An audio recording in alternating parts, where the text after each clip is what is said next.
Cotejo que corresponde a semifinales. Ida, señoras y señores, son el silbato. En marcha el fútbol. Ya están jugando Guaraní, Libertad Limpeño. Insistiendo Guaraní con Galeano. Vuelve a cargar. Galeano dejó picar, le queda Espinosa. Vale. Ahí está Espinosa. ¡Gol! ¡Gol!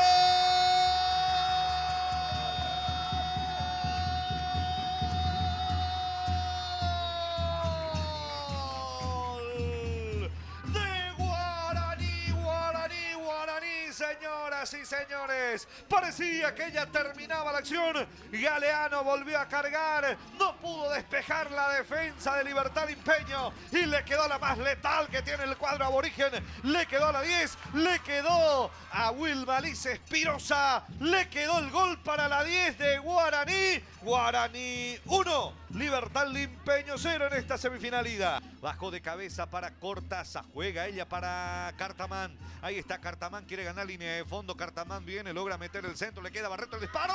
¡Gol! ¡Gol!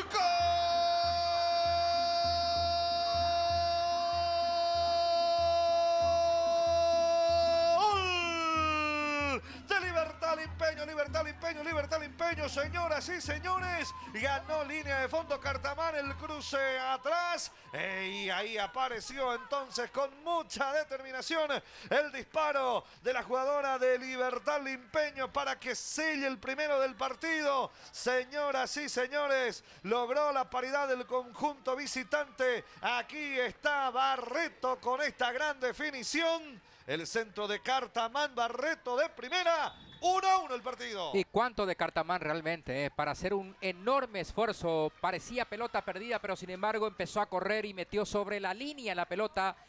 Semifinal ida fútbol femenino. Resultado final 1-1.